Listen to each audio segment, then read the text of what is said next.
Pemerintah memberikan izin kepada investor asing dan juga swasta dalam negeri untuk mencari dan mengangkat harta karun maupun benda muatan kapal tenggelam atau BMKT. Itu tertuang dalam Perpres nomor 10 tahun 2021 tentang bidang usaha penanaman modal yang merupakan peraturan turunan dari Undang-Undang Cipta Kerja. Pemerintah mengizinkan investor untuk terlibat dalam pengangkatan BMKT dengan tak bertujuan komersil atau diperjualbelikan. Kementerian Koordinator Bidang Maritim dan Investasi mengatakan BMKT yang diangkat akan dibagi menjadi milik negara dan yang mengangkat. Sebelum ditetapkan sebagai bidang usaha yang dibuka bagi investasi, pencarian harta karun maupun benda muatan kapal tenggelam masuk dalam bidang usaha tertutup dengan mengacu pada Undang-Undang Nomor 11 Tahun 2010 tentang Cagar Budaya. Direktorat Jenderal Pengelolaan Ruang Laut Kementerian Kelautan dan Perikanan mencatat potensi ekonomi dari benda muatan kapal tenggelam mencapai 9,6 miliar dolar Amerika Serikat dan ini tersebar di 463 titik.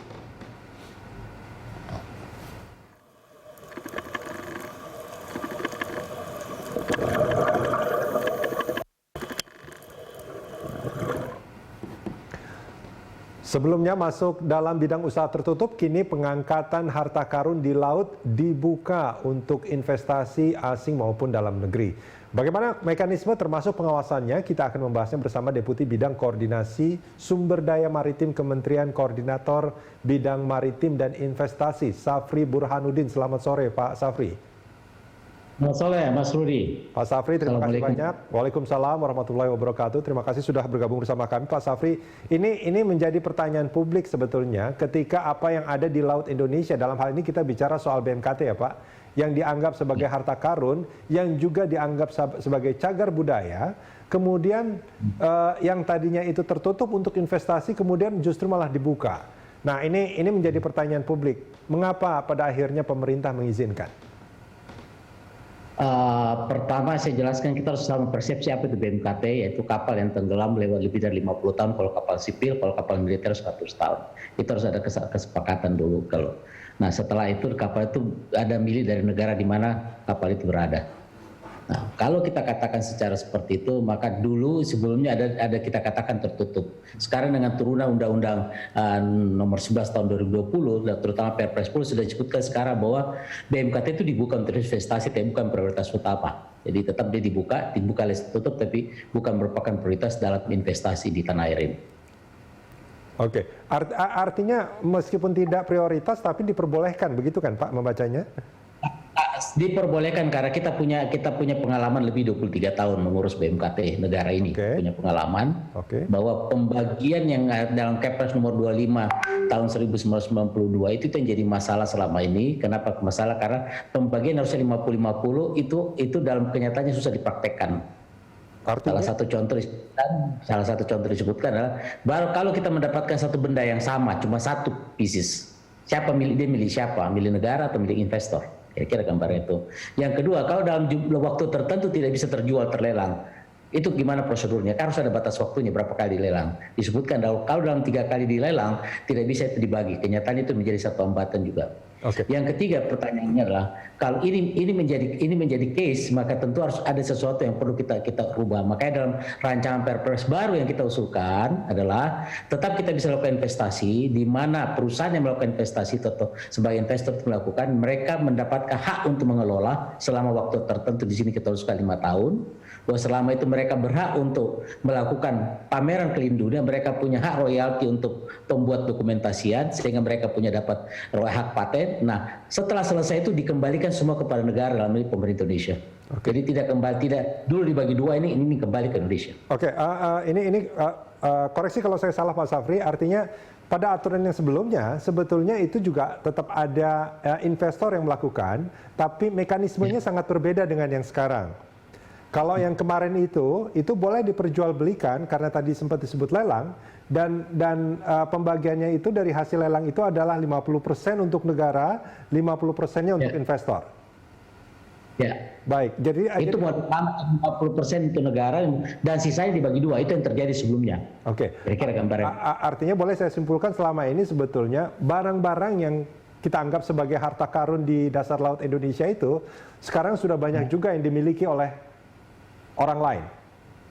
Betul. Oke. Betul. Dan aturan yang baru ini sebetulnya menghindari hal itu. Tapi dengan aturan baru ini sebenarnya kita ingin lebih menekankan bahwa bagaimana kita menjaga barang kita tidak keluar dari Indonesia, tapi kita menghargai mereka investor yang mengangkat untuk mereka melakukan suatu pameran atau pendokumentasian supaya mereka kembali modal mereka yang keluarkan. Oke, ya artinya karena ada klausul bukan untuk diperjualbelikan begitu ya, tapi dipamerkan dan hasil pamerannya itu mungkin ada semacam royalti yang hasil royaltinya itulah yang diperuntukkan bagi investor. Sementara barangnya sendiri itu adalah milik negara. Betul. Oke. Tapi, dia kembali ke negara secara tertentu. Baik. Di aturan yang sebelumnya, yang pada akhirnya banyak harta-harta karun Indonesia yang pergi dan dimiliki oleh orang lain, dulu yang menjadi permasalahan apakah memang hanya kesulitan untuk pembagiannya, atau sebetulnya jumlah barangnya juga sebetulnya sulit untuk inventarisir mungkin istilahnya, atau bagaimana sebetulnya Pak Safri? Bukan, kalau dari sisi barang kita udah tahu sebelum mereka lakukan salvage itu mereka sudah tahu barang apa ada di bawah karena mereka sudah pelajari kapalnya apa, barang yang dimuat apa, jadi kalau ada barang hilang mereka tahu. Kan dalam satu mahkamah pelayaran setiap kapal tenggelam itu ada yang melapor. Misalkan ada barang, kecuali barang yang tidak dilaporkan. Nah, barangnya itu kita udah tahu apa isinya. Nah, barang itulah yang menjadi daftar list kemungkinan berapa nilai dari kapal tersebut. Kira-kira gambaran seperti itu. Nah, pertanyaan yang sekarang muncul, kalau itu langsung dibagi seperti itu, interestnya akan berbeda. Kita ingin interest kita bukan ekonominya, tetapi kita hormati mereka yang angkat, kita hormati mereka sudah keluarkan keuangan cukup besar, maka kita harus membayar. Nah, cara bayarnya tentu dia melihat, kalau proyek ini visible mereka lakukan, mereka laksanakan, kalau dia punya nilai sejarah yang tinggi mereka laksanakan, tapi kalau tidak, maka itu tidak akan mereka lakukan, karena cost itu ada tetap sama, cost daripada satu pengangkatan tetap sama, relatif sama. Baik, ini kalau kita bicara soal barang cagar budaya atau harta karun di dalam laut Indonesia itu, sebetulnya ketika ini dibuka untuk asing, apakah memang untuk investor hanya dalam negeri saja itu tidak mungkin dilakukan, atau bagaimana Pak Safri? Bisa Pak, jadi dalam negeri juga bisa selama ada yang bisa memodali. Karena saya pikir banyak orang Indonesia kaya kok, mereka bisa mampu selama. Artinya, apakah selama ini ada juga investor-investor asing atau pengusaha nasional mungkin yang juga tertarik untuk invest dan mungkin juga karena rasa patriotismenya mungkin atau nasionalismenya melakukan hal itu selama ini?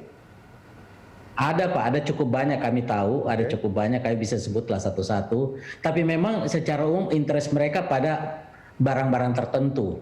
Karena barang itu punya cerita, punya nilai yang kemungkinan bisa melebihi daripada taksiran. Jadi target seperti itu tidak semua berhasil. Artinya karena ada nilai jual di situ kan? Ada nilai materi. Pak Mas Rudi, kita berbicara misalkan salah satu kapal paling bersejarah yang tenggelam di perairan Indonesia namanya Flor de la Mar atau Flower of the Sea. Kapal Portugis tenggelam awal tahun 1511 setelah merampok barang-barang kerajaannya Malaysia. Ini dia bawa taksirannya berbeda-beda. Ada bilang 8, ada bilang 40, yang terakhir sampai 7 billion dolar. Itu satu nilai kapal. Tapi itu kan kita nggak peduli lah itunya. Itu kan taksiran untuk membuat nilai kapal itu menjadi suatu yang luar biasa. Itu kan bagian daripada pemasaran. Yang saya ingin sampaikan bahwa kapal itu tenggelam di perairan sekitar Sumatera Utara, Aceh. Kira-kira gambar. Tapi sampai sekarang orang tidak temukan. Apakah ditemukan tidak? Ini menjadi rebutan orang, tapi kenyataan juga tidak. Nah, barang seperti ini yang menjadi satu ikon kalau orang bisa temukan, karena bukan barangnya menjadi ikon, jadi suatu sejarah kita bagaimana kejadian pada tahun itu, bagaimana mereka disandra, para bangsawannya disandra untuk ditebus. Yang menarik ceritanya, jadi bukan barangnya Pak yang menarik. Cerita barang itu yang menarik, itu yang kita mau ungkap. Potongan sejarah ini yang ada di kapal tersebut. Betul. Saya setuju. Itu mungkin yang menjadi interest negara dan kita, gitu. Tapi bagi investor, ini kan bicara soal usaha. Nah, apakah itu juga akan menjadi kendala sebetulnya ketika investor, apalagi misalkan dibuka investor asing untuk juga masuk ke sana, bukankah mereka juga akan menghitung sebetulnya Pak Safri? Artinya gini, yang saya khawatirkan ke depannya, bagaimana mengawasi barang-barang yang berhasil diangkut itu, yang sebetulnya sangat berharga, itu betul-betul memang diawasi dengan ketat gitu, dan ya kemungkinan kecurangan itu juga kan sangat besar sebetulnya. Penyelundupan dan pasar gelap segala macam untuk transaksinya dan segala macam. Setiap barang yang seperti itu punya nilai sejarah, namanya Certificate of Origin. Certificate of Origin itu diketahui karena kita punya panitia nasional, kita tahu persis barang apa yang diangkat. Setiap barang diangkat, satu biji kapal barang pun kita harus dokumentasikan. Punya nomor rekor, punya kira-kira gitu. Jadi kalau ada barang di luar yang kita tahu dari kapal itu tidak ada nomor sertifikat, kita yakin barang itu ilegal. Simple kok. Jadi kita tahu. Jadi di dunia ini kan pemainnya kan itu juga. Begitu kita mau ke balai lelang, kita tahu barang itu. Kan setiap barang kan kita tahu dia nomor rekornya berapa waktu dikeluar. Oh ini memang resmi. Oh ini enggak resmi. Nah, yang membuat mahal barang itu kan terrekor. Jadi kalau ada lukisan asli atau tidak kan terrekor, ada data di original tadi. Kira-kira apa itu sertifikat of original tadi. Baik, Pak Safri, dalam investasi pengangkatan BMKT ini, apakah investor asing harus juga punya mitra domestik, mitra lokal? Sementara ini dalam turunan Perpres 10 itu belum disebutkan detail seperti itu. Hanya dibuka. Makanya dirancangkan pas diajukan KKP sekarang harus detail seperti apa, mitranya apa, bagaimana pembukanya dibuka, silakan itu terbuka untuk investasi di BMKT. Ada syarat-syarat tertentu Pak bagi investor yang akan masuk di bidang ini? Kalau kami tahu syarat yang pertama tentu saja dia punya pengalaman. Jadi ada sertifikat bahwa dia pernah melaksanakan itu, dia punya tenaga ahli, dia punya alat, dia punya modal yang menunjukkan ada dibuat jaminan, kira-kira gambaran kayak gitu. Tentu ada kantor di mana bisa kapal apa yang mau lakukan. Itu harus persyaratannya yang ini. Yang utama, yang standar ya, yang dia harus buat. Yang kedua tentu saja dia punya pengetahuan untuk merawat barang itu. Dia bukan cuma ahli menyelam, tapi dia harus bagaimana merawat. Nah, standar penyelaman itu harus dia punya, dan dia ada sertifikat siapa penyelamnya. Tidak semua penyelam bisa menyelam untuk BMKT, dia harus punya sertifikat. Yang kedua adalah mereka punya sistem dokumentasi, mereka harus punya underwater archaeology export. Kalau dia tidak punya itu susah dijelaskan karena itu harus dia harus terukur dan terencana. Sangat. Yang ketiga dia harus punya sistem pendokumentasian yang bagus. Jadi sangat teknis. Jadi kalau nanti kita lihat apakah dia cuma amatir atau ini, biasanya itu yang terjadi yang kita pelajari para perusahaan yang ada. Baik. Ini pertanyaan saya sebagai orang awam Pak Safri. Yang saya khawatirkan dengan barang-barang cagar budaya itu, apalagi yang saat ini belum diketahui sebetulnya, baru diduga memang ada di dalam dasar laut sana, itu tidak serta-merta keseluruhannya yang berhasil diangkat terus direkod gitu. Sebagiannya itu justru ya pada akhirnya mungkin ada di pasar gelap saya kira, dan diperdagangkan karena nilai-nilainya pasti akan sangat mahal. Begitu nggak kira-kira Pak Safri?